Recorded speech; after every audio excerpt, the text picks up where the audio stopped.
नागौर जिले के मेड़ता की एसडीएम पूनम पर 10,000 बीघा गोचर जमीन की किस्म बदलने का जो आरोप लगा है, उस मामले में कल रात्रि में या आज सुबह जो वार्ता में समाधान निकला, इस मैटर में भी प्रशासन की तरफ से लिखित में आश्वासन दिया गया।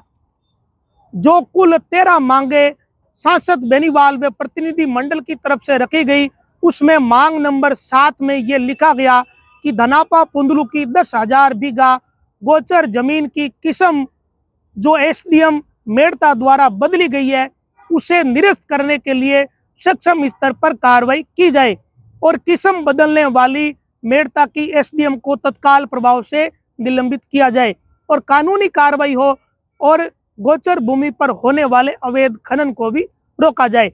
ये मांग उन 13 बिंदुओं में जो रखी गई थी बिंदु नंबर 7 में।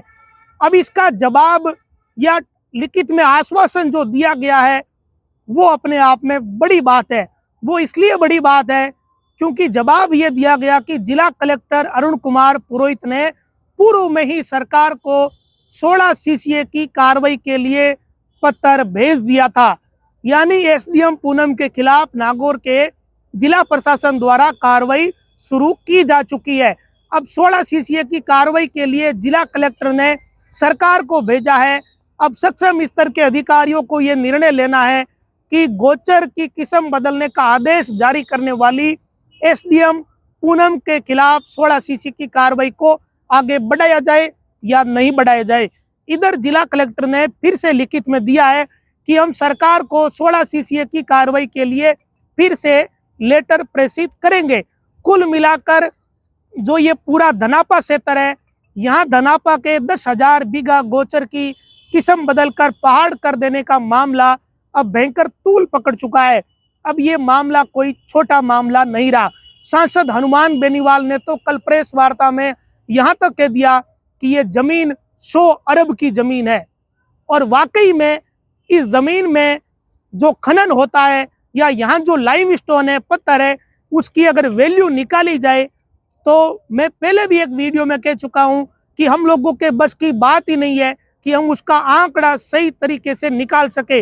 1 बीघा, 5 बीघा या कोई 100, 200, 300, 500 बीघा नहीं, 1,000 बीघा भी नहीं, 10,000 बीघा अगर जमीन, वो जमीन जो कि खनन क्षेत्र है, जहाँ से बहुत ही अच्छी क्वालिटी का पत्थर निकलता है, लाइमस्टोन निकलता है, जो कि सीमेंट कंपनियों के लिए बहुत ही उपयोगी है, उस पत्थर वाले गोचर की अगर किस्म बदली जाती है और उसको पहाड़ कर दिया जाता है, तो इसका सीधा सीधा मतलब यह है कि आने वाले दिनों में या भविष्य में अगर ये बात किसी को भनक नहीं लगती तो वो सीमेंट कंपनी हो सकता है कि इस 10,000 बीघा जमीन को लीज पर ले लेती और यहाँ पर खनन शुरू हो जाता। इस पूरे प्रकरण में भनक लग गई और भनक लगी तभी यह पूरी बात ओपन हुई है और संभवतः राजस्थान का ये पहला मामला है जहां एक साथ 10,000 बीघा जमीन की किस्म बदल दी गई और वो भी गोचर की, और वो भी उस अधिकारी ने जो अधिकारी ये कर ही नहीं सकता, यानी वो सक्षम ही नहीं है। एसडीएम 10,000 बीघा गोचर जमीन की किस्म बदलने का आदेश जारी करने के लिए सक्षम अधिकारी है ही नहीं, इसके बावजूद ये कर दिया गया। अब वो आदेश कब आपस्त होता है, कब वो आदेश निरस्त होता है, उस आदेश पर स्टे मिला नहीं मिला, ये बहुत सारे बिंदु ऐसे जिनका अभी कोई सिर पैर ही नहीं है, किसी को भनक ही नहीं है कि ये जो आदेश जारी किया गया एसडीएम ने 2 महीने हो गए, उस आदेश को आपस्त करने का अधिकार जिले के जिन अधिकारियों के पास है, उन्होंने उस आदेश को आपस्त क्यों नहीं किया अभी तक। आपस्त करने का मतलब है निरस्त करना, और अगर वो निरस्त करने में सक्षम नहीं है तो सक्षम स्तर पर उस आदेश को निरस्त करने के लिए लिखा या नहीं लिखा, कोई प्रोसीडिंग आगे की शुरू हुई या नहीं शुरू हुई, और जिन लोगों को उस एसडीएम द्वारा जारी आदेश में पार्टी बनाया गया, उस सीमेंट कंपनी के बनाम में, वर्सेज में, उन तक नोटिस पहुंचे थे या नहीं पहुंचे थे, या उन्हें उस पूरी कार्रवाई में शामिल किया था या नहीं किया था। तहसीलदार, वहाँ के सरपंच, वहाँ के ग्राम सेवक, अगर एसडीएम कोर्ट में ये मुकदमा या ये अपील चली है तो फिर जो जितने भी पक्ष होते हैं उनको बुलाया जाता है, उनका पक्ष जाना जाता है। तो वहाँ के सरपंच, वहाँ के ग्राम सेवक, वहाँ के तहसीलदार, क्या इनका पक्ष सुना गया था? और सुना गया तो इन लोगों ने कौन कौन से दस्तावेज पेश किए थे, या फिर इनको भनक ही नहीं थी? क्योंकि उस आदेश में तो इनका नाम बकायदा लिखा हुआ है कि अपील करने वाली ये सीमेंट कंपनी है और हमने इनको सूचित किया, इसमें पार्टी बनाया। तो वो जो पार्टी जिनको कागजों में बनाया, उनको हकीकत में पार्टी बनाया नहीं बनाया, वो पहुंचे थे या नहीं पहुंचे थे जब इस अपील पर सुनवाई चल रही थी? ये इतने सारे बिंदु इस मसले के हैं कि ऐसा लगता है कि ऐसा कुछ हुआ जिसके बारे में लोग कल्पना नहीं कर सकते, सोच भी नहीं सकते कि कोई इस हद तक जाकर कर सकता है क्या। क्योंकि अभी ना तो वहां के कोई स्थानीय जनप्रतिनिधि बोल रहे उस मुद्दे पर, अब सरकारी कर्मचारी तो बोले भी क्या? तहसीलदार, ग्राम सेवक, सरपंच, उनको वो नोटिस तामील हुआ कि नहीं हुआ?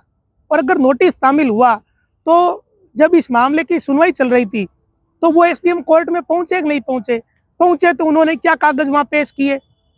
और वो अगर कागज पेश नहीं कर पाए तो उन्होंने कहीं सूचना करी कि नहीं करी कि भाई ये सब कुछ हो रहा है? जेके लक्ष्मी जो सीमेंट कंपनी है, जेके, उन्होंने ये अपील करी है। तो ये इतना पेचीदा मसला है, इतना आसान मामला है नहीं।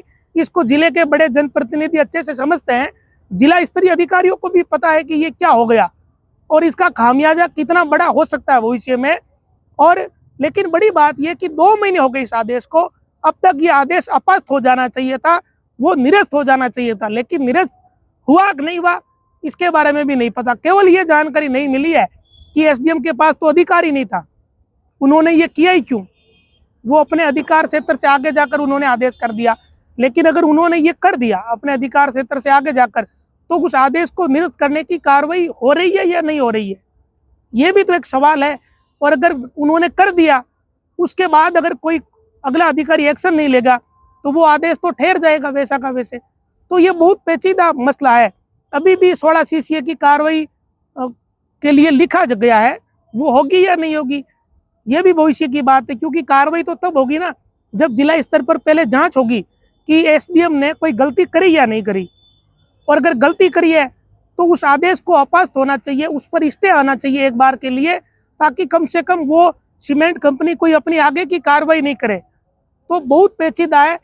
जो लोग जमीन के मामलों में जागरूक है या जिन्हें गोचर बचाने में रुचि है, उनको भी जिले के जनप्रतिनिधियों के साथ जुटकर इस मामले में कानूनी कार्रवाई तेजी से हो और ऐसी कार्रवाई हो ताकि ये जमीन वापस बच जाए, उस तरफ बढ़ना चाहिए। लेकिन फिलहाल बड़ी बात यही है कि कम से कम 13 सूत्री मांग पत्रों में सांसद बेनीवाल ने 7 नंबर पॉइंट पर इस मांग को शामिल किया और प्रेशर बनाया प्रशासन पर कि आप फिर से 16 सीसीए की कार्रवाई के लिए लिखिए। और जिला कलेक्टर ने बाकायदा आश्वासन दिया है कि हम फिर से पत्र सरकार को भेजेंगे। तो अब सरकार की तरफ से आगे क्या होता है ये आने वाले दिनों में पता चलेगा। नमस्कार।